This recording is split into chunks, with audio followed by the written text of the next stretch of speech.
We always try to include in the mix at least one talk leveraging ATT&CK in a way you really wouldn't expect. And so using ATT&CK for electronic flight bags definitely fell into that area. So talk about it, please welcome Ozan Alali. Thank you. I have a couple of notes here because it's really very complex and I should complete all my presentation in 15 minutes. And whenever I start talking about technical stuff, really I couldn't stop myself. So that's why I should keep focused on my notes as well. So let's start. Okay, this is me basically. So my name is Ozan. I'm leading the X-Force Red Offensive Security Services of IBM in Middle East and Africa region. I live in Dubai. I came here after almost like 16 hours of flight and from 40 Celsius degree. So it's a big change for one day actually. And I have more than 5 aviation company and EFP system experience. Actually, this is 6, but you know we are saying more than 5 is seems greater than 6. That's why I said more than 5. And I do some security research stuff, and also I'm doing like astrophotography, which is my actually. So I've been doing that for a long time. And at the right side, you can see a couple of like solar system or deep sky object that I shoot with my telescope and the setup. I recommend that to everyone because it's kind of a humbling experience. So you can forget all the daily life problems, and it's very good to like clean your brain. Okay, this is actually the airline companies. So they have a massive attack surface. So we know that already. But the thing is, so actually, many times we describe the attack surface with the components like IP addresses or the domains, subdomains, or cloud environment, or network devices. But in reality, our actual attack surface should definitely be aligned with your business context, like you see here. So today, our attack surface is EFP. So EFP has lots of components, internal and external, but also, so I will just try to apply some kind of MITRE ATT&CK-based threat assessment for EFP. But you can just get that like methodology and we can apply to all the business services like you see here, like booking systems or agency systems, or even in-flight entertainment systems. It can be a methodology that can be applied to all the other business services. And also the second one, so aviation industry is built on many trusted relationship. Actually, this is also a technique in MITRE, right? So a trusted relationship. And a regular airline company, so actually should work with many third-party companies and supply chain, let's say, to just operate their daily operations and the flights. So it's very integrated environment. So I will come this later if I will have some time. I will describe that later. And you can see here there are lots of third-party companies that airlines are embedded, actually. EFP, I will not go too much details because it's really complex. So there are lots of types of EFPs, A, B, C, whatever. But we should focus on the functions today. Like the aim is like basically paperless cockpit. And so the EFPs are bringing together all the necessary information and the features from different applications that the pilots needs for the flight. It's like kind of orchestrator, you can just think like this. And functions, there are lots of functions of EFP, like flight briefing, pre-flight and post-flight reporting, cockpit security checks, and many other stuff like MAL, its minimum equipment list, and those kind of things are the functions of EFP. And those are like not plug and play solutions. So all the companies should customize those solutions according to their environment, according to their needs, their like aircraft types and all the other things. So that's why it's really, you need to make lots of customizations, and also there are lots of integrations in EFP environment. They are capable to like connect to the SaaS environment, the cloud environments, to third-party APIs, lots of solutions that you can see in EFP environment. And if you are lucky, you can see a kind of EFP as well. So with a go to Windows button there, a very cool one. And now, actually, I think that you are getting the point. So how we will make the assessment and what are the EFP systems. So EFP basically is a like tablet. You can like it's actually our physical and hardware layer of the EFP thread surface. And basically, most of the tablets are built on the simple operating systems like Windows or Linux, mostly like those two, and iOS or Android. And those are even suitable for the daily works, like daily things that you are doing, email reading, watching Netflix and everything. So the pilots can do most of those stuff with their EFPs. And the corporate network, so the EFPs are also, should also actually connect to the corporate network because they should collect some data. They should report their data, flight data to the systems.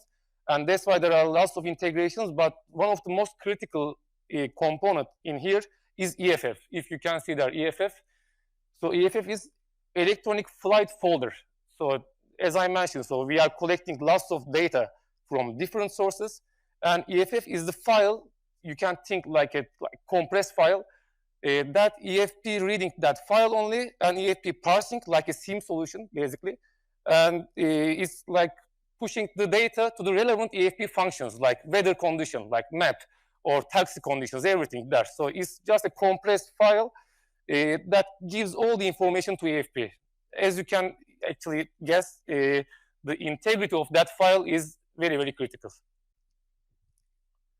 And as we have lots of systems and like OS and network, we should have some authentication and authorization layer. Like we have domain accounts, like local accounts, integration accounts, APIs, and lots of things in authorization layer. What was that? Cloud. Also, EFP always like connecting to the cloud environment. So why? Because the system should take the updates for the application layer and also operating system layer. And also we are calling some third-party APIs for the aviation, like you can see here just as a sample, fuel order. So you can just order your fuel for the aircraft when you are on the ground. And it's a third-party integration that you are like calling the ground operation, and they are giving you the required fuel. And one of the critical one, again, the public-facing services of EFP. So you can just access lots of EFP services from the internet. And also we have some back-office operations for EFP.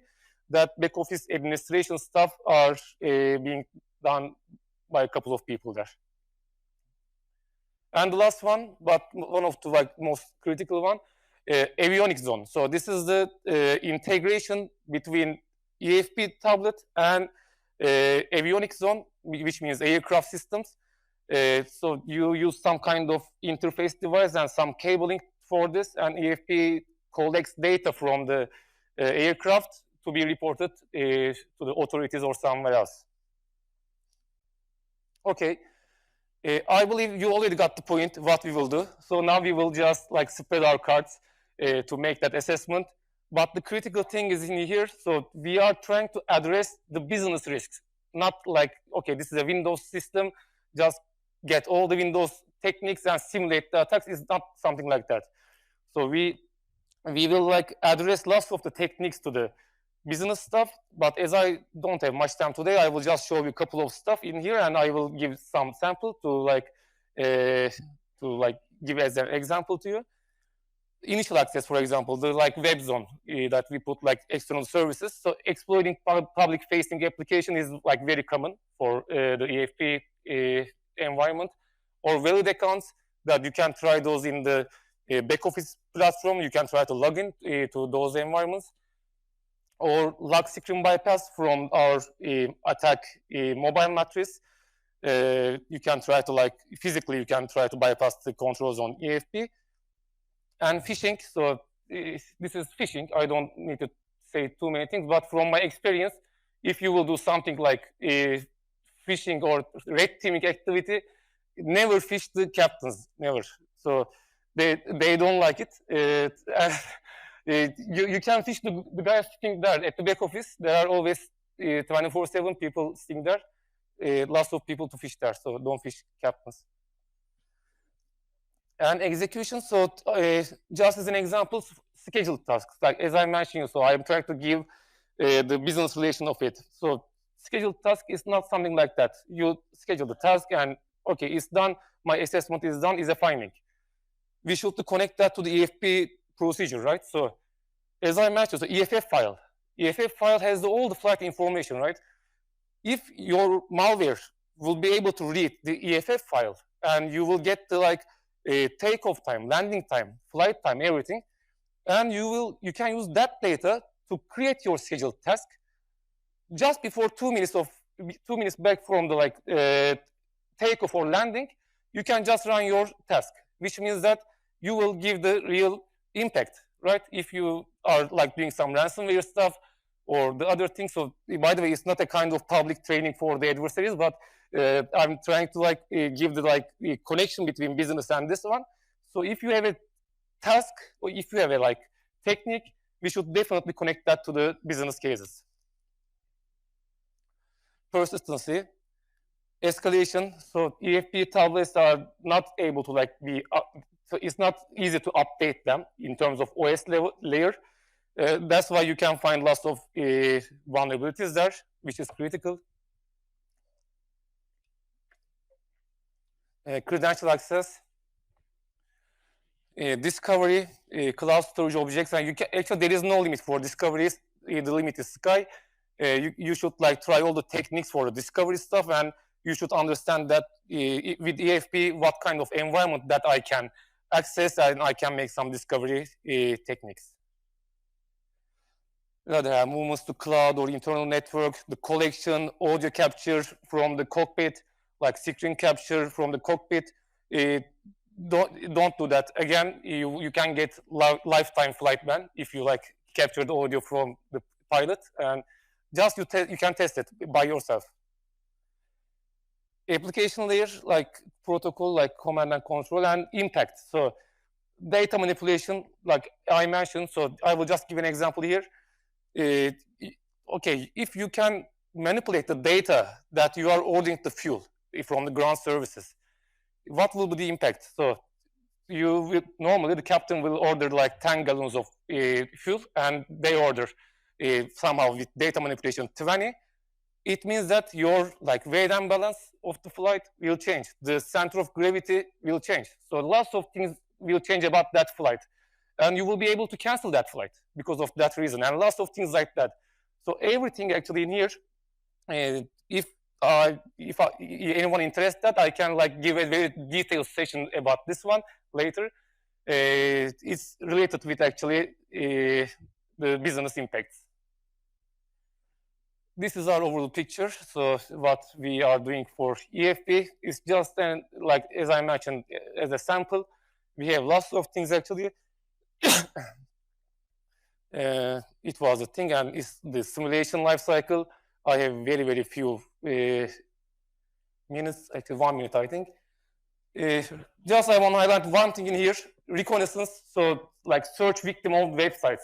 So when you do by yourself for the industry, so I was able to identify 634 aviation company, and just make a basic search, almost 40,000 subdomains, and 158 EFP subdomains are publicly accessible. This is normal, by the way, because this internet services is very normal. And the other is resource development stuff, aviation company takeover.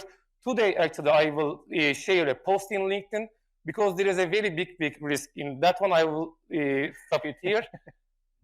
Post-COVID, effects of the aviation.